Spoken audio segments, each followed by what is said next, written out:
Allez, c'est parti, on plonge directement dans le vif du sujet. Bienvenue dans ce nouveau décryptage à la croisée parfaite entre la psychologie des consommateurs et l'économie comportementale.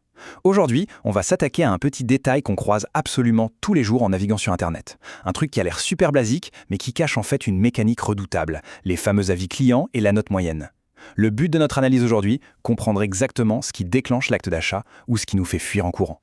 Alors, imaginons une seconde une boutique en ligne. On arrive sur sa page d'accueil et bam, il y a cette note qui s'affiche en énorme, 4,6 étoiles sur Google. On se dit que la bataille de la confiance est gagnée, non? Le boulot est fait, le produit est bon. Eh bien en coulisses, les chiffres racontent souvent une toute autre histoire. Les ventes font du surplace, pire encore, les stats montrent que plein de visiteurs fuient la page immédiatement sans même prendre la peine de faire défiler l'écran. Et ça, c'est vraiment tout le mystère de notre analyse. Comment est-ce possible qu'une note objectivement excellente puisse en réalité plomber les conversions? Ce que les gérants de cette boutique virtuelle ne réalisent pas, c'est que leur score presque parfait en dit peut-être beaucoup trop, ou au contraire, n'en dit pas assez pour rassurer un cerveau humain qui s'apprête à sortir sa carte bancaire.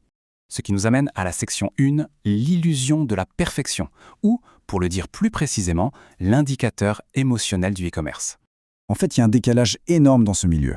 À gauche, on a la vision classique du marchand. Pour lui, la note, c'est une mesure de performance pure. C'est un peu le Graal, on vise la perfection. Mais à droite, on a la vraie vie. Et pour ceux qui achètent, une simple note mathématique ne suffit pas du tout.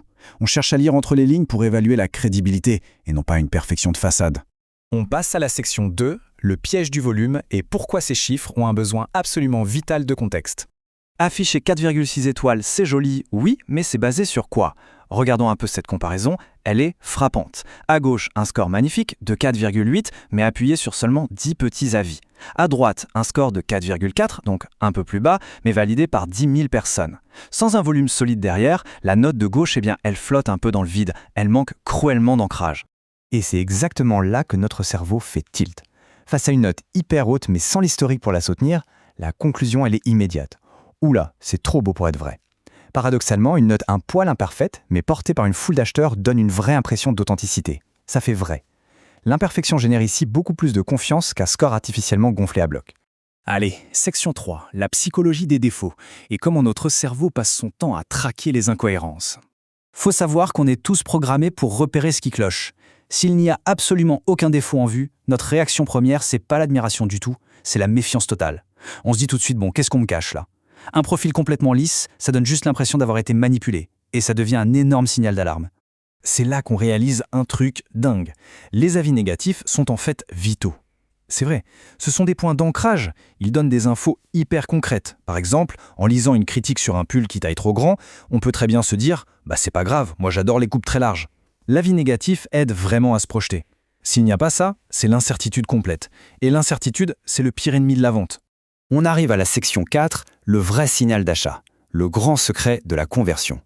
Alors c'est quoi ce secret que la majorité des marques oublient totalement? C'est le test ultime de crédibilité. Et attention, l'attention ne se focalise pas sur les avis eux-mêmes. Non, on scrute plutôt les réponses données par la marque. L'espace des commentaires, c'est littéralement une scène de théâtre, où l'entreprise est jugée en direct. C'est un peu un avant-goût du futur service client qu'on risque d'avoir. Et l'impact, il est juste radical. D'un côté, une réponse robotique, froide, ou carrément un gros silence radio face à un problème, boum, la confiance est pulvérisée. Mais de l'autre côté, une vraie réponse humaine, qui assume le pépin et propose une vraie solution, ça bâtit une crédibilité en béton armé à la seconde. N'importe qui lisant ça se sentira en sécurité. Ce qui nous amène à notre dernière partie, la section 5, la preuve par l'exemple, avec des vraies études de cas basées sur les chiffres. Rien de mieux que des bonnes vieilles données pour piger tout ça. Regardons ce tableau. La boutique A a la meilleure note, 4,8. Sauf que, il n'y a que 17 avis et le marchand est un fonteau. Le résultat, seulement 1,2% de conversion. Le profil est super propre, mais silencieux et bizarre.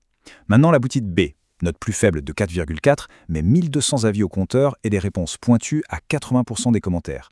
Là, la conversion s'envole à 3,6%. Et pour finir en beauté, la boutique C, avec un score de 4,6 et 100% de solutions apportées aux critiques. 4,1% de conversion. Bref, la densité, la diversité et l'humain écrasent complètement la note mathématique parfaite. Du coup, ça redéfinit totalement la notion même de confiance sur le web. La confiance moderne, c'est plus du tout un calcul arithmétique. C'est du contexte, c'est le partage d'expériences ultra concrètes et surtout c'est de voir que les problèmes ont des solutions visibles.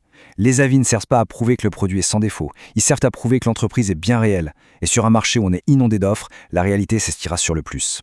Et d'ailleurs, ce n'est pas un hasard, c'est vraiment un système éprouvé. Les grosses bases de données comme Ecomperf, qui analysent le secteur, relèvent tout le temps les mêmes schémas gagnants.